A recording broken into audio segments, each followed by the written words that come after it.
Welcome everyone to our TransFamilies support groups. We're excited to be able to offer this resource to people all across the nation. We have enjoyed having our groups in person here in Seattle and really wanted to be able to reach to have a farther reach across the nation to folks that don't have the types of resources that we have here in Seattle.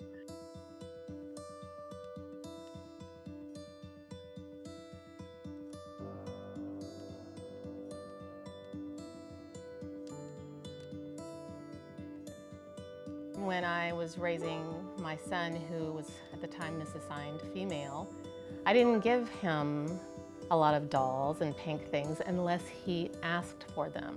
When he came to me and said, "I think I'm a quirky female," I said, "Yes, that's great." And then when he came back and said, "I think I'm a tomboy," great, I was a tomboy once too, I get that.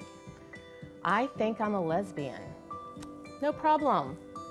"Hey Mom, what's transgender?"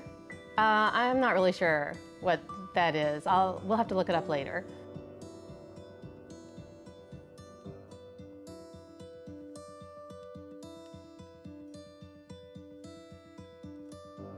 And he would say, "I feel like both." And then time would pass and he would say, "I feel more like a boy." The teacher had said, "Your child mentioned to her classmates that she was a girl in a boy's body and had already identified a name for herself."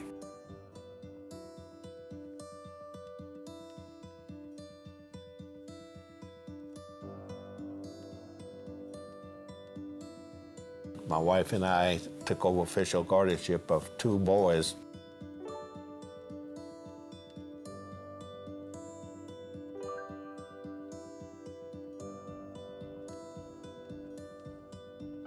She was 6 years old, and I signed up for the local track team, and she always came in last with the boys, kind of right on her tippy toes, and I was trying to tell her, "You can't run on your tippy toes like that," but she was just running the way she was running.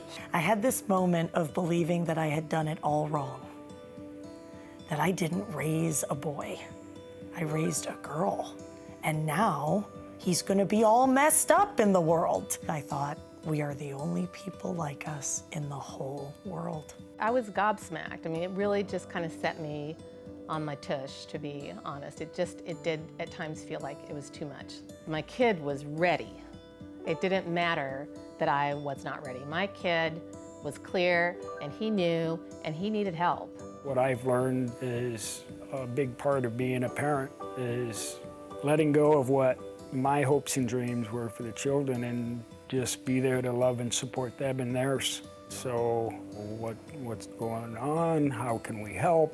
Where do we go? What do we do? I started doing some research and started reading books to try to find out about it. And that's when I was encouraged to reach out to some of the support groups. It was really comforting to walk into a family support group and hear the other families tell about their own experiences. And they were willing to share, and you just felt, I'm not alone. It's just having somebody there to listen and say, you know, it's okay. People have been through this before, and you're not alone. That was what I needed at that time.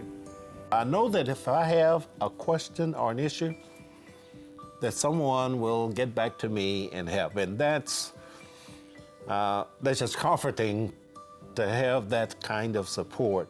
If we had not gotten the support from the trans family group, I can't imagine where we would be. Even in those minutes when you feel like you're most alone, you're not. To all of a sudden find people who were going through the exact same thing or very similar things, or things that pulled at my heart even more, to be able to help at the same time as receive, just phenomenal. Changed my life. Having this person call me back and spent an hour on the phone with me and had a transgender child and could say things like, "Yes, we've been through that too, and yeah, that part's really hard." Even when I feel a year later, tears well up, I also have more information about how happy my child is, the person he's becoming, how authentic he is. Yep, still our kids, still the same teenage issues everyone else is dealing with, you know. Parenting these days is challenging, and you know, you can't go to community college and get a degree in how to be a parent. You just gotta learn it. Oh my.